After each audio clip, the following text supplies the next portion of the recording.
అందరికి నమస్కారం. నాకు చాలా చాలా చాలా హ్యాపీగా ఉంది ఈరోజు ఇక్కడ రావడం. నా ప్రాణ స్నేహితుడు రామ్ చరణ్కి పుట్టినరోజు శుభాకాంక్షలు. మామూలుగా ప్రతి ఇయర్ జరుగుతూ ఉంటుంది అని తెలుస్తూ ఉంటూ చూస్తూ ఉంటాము. ఎంత గొప్పగా ఉంటుందో అండ్ కన్నుల పండగగా ఉంటుంది మీరు చేసే ప్రతి ఈవెంట్స్. అండ్ రామ్ చరణ్ గురించి చెప్పాలంటే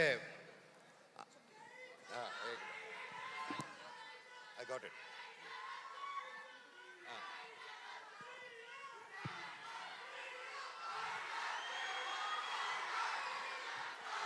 సో రామ్ చరణ్ గురించి చెప్పాలంటే చిన్నప్పుడు మేము చెన్నైలో ఉన్నప్పుడు అందరూ కలిసి మా ఇళ్ళన్నీ పక్కపక్కన ఉండేది. అండ్ చాలా కళ్ళు పండగగా ఉండేది, ఎందుకంటే అంత వీధులన్నీ 2-3 వీధులు దూరమే ఉండేది అందరికీ.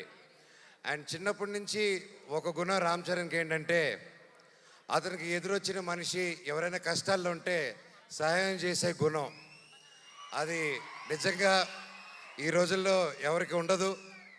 అలాగే ఎంత గొప్ప నటుడో అలాగే గొప్ప మనిషి రామ్ చరణ్. నన్ను పిలవగానే ఈరోజు ఇక్కడ రావడం కూడా కారణం అదే. ఒక స్నేహితుడుగా అది నా బాధ్యత నేను మాట్లాడడం రామ్ చరణ్ గారి గురించి. ఎంతోమందికి ఈ కాలంలో చాలా విలువైనది ఏంటంటే అండి స్నేహం. స్నేహం అంత ఈజీగా పోతుందండి. మనిషి ఎదిగే కొద్దీ కొత్త కొత్త ఫ్రెండ్స్, కొత్త కొత్త వాళ్ళని పరిచయాలు చేసుకొని పాత వాళ్ళని మర్చిపోయి వెళ్తూ ఉంటారు. సో అలాంటి కాలంలో రామ్ చరణ్ అనే వ్యక్తి అతని చిన్ననాటి స్నేహితుల దగ్గర నుంచి ఎవరెవరితో టచ్లో ఉన్నారో ఈ రోజు వరకు కూడా ప్రతి ఒక్కరితో టచ్లో ఉంటూ ఆ గొప్ప గుణం చాటిస్తూ ఉంటారు ప్రతిసారి. ఒకసారి నా సందర్భంలో రామ్ చరణ్ గారికి ఒకసారి నేను యుఎస్లో ఉన్నాను. దుబాయ్లో వచ్చేసి ఒక ఫ్యామిలీకి కష్టం వచ్చింది. ఒక చిన్న ఆడపిల్ల, మన తెలుగు ఆడపిల్ల దుబాయ్లో కష్టపడుతూ ఉంటే వాళ్ళు ఇమిగ్రేషన్ ప్రాబ్లం వచ్చి సిగ్నేచర్లు పెట్టి చేసుకొని పాస్పోర్ట్లు తీసుకొని కుటుంబాన్ని అంతా లాక్ చేశారు. నేను 2018 నేను యుఎస్లో ఉన్నప్పుడు ఫోన్లు వచ్చాయి, నేను చేస్తున్నాను. అండ్ నాకు బాగా టైట్ ఇబ్బందుల్లో ఉన్నాను. ఆ ఫ్యామిలీకి డబ్బు అవసరం వచ్చింది. నాకు అర్ధరాత్రి పూట ఎవరికి చేయాలో తెలియక టక్కని రామ్ చరణ్కి ఫోన్ చేశాను. చేసి, మిత్రమా, దుబాయ్లో ఒక ఆడపిల్ల వాళ్ళు ఇరుక్కొని ఉన్నారు, అర్జెంటుగా 5 లక్షలు కావాలి. నా వంతు నేను చేశాను, 5 లక్షలు తక్కువైందిరా, ఎలా చేయాలి మిత్రమా అంటే, అకౌంట్ నెంబర్ పెట్టు బాబాయ్ అని ఒక్క క్షణంలో పంపించాడు. నిజంగా బాబాయ్ ఆ పిల్లలు, ఆ పాప ఆశీస్సులు, వాళ్ళ తల్లిదండ్రుల ఆశీస్సులు వాళ్ళ జీవితాంతం నీకు ఎప్పుడు ఉంటుంది. నువ్వు చల్లగా ఉంటావు.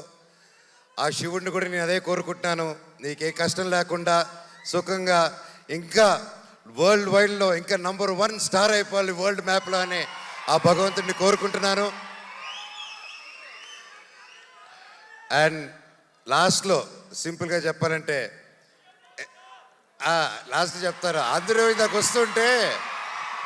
వస్తుంటే ఒకటి అడిగారు, అవును నాకు అర్థం కాదు, మీరు ఎలా ఇన్ని సంవత్సరాల ఫ్రెండ్స్, మీరు మాత్రం మీ నాన్నలు ఇద్దరు మాత్రం కొట్టుకుంటూ ఉంటారు, కలిసిపోతూ ఉంటారు, మీ ఇద్దరికి ఎలాగనేసి నేను ఆయనకి ఏం చెప్పానంటే, అన్న భార్యాభర్తలు మా ఫైట్ మధ్యలో వెళ్ళినోడిని ఏమంటారో తెలుసా అన్న నన్ను. సో ఆ పొరపాటు మాత్రం చేయకూడదు. వాళ్ళిద్దరు కూడా అంతే, కొట్టుకుంటారు, కలిసిపోతూ ఉంటారు.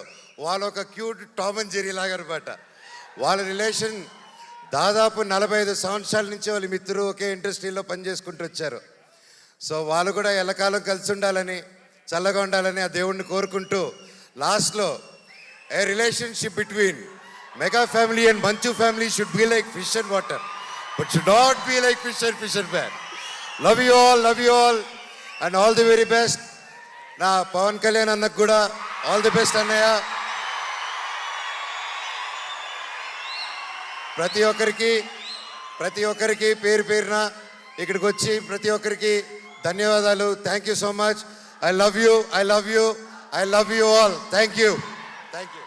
Thank you. Thank you darling గారు. Thank you so much for coming and gracing the okay ఇప్పుడు ఇందాక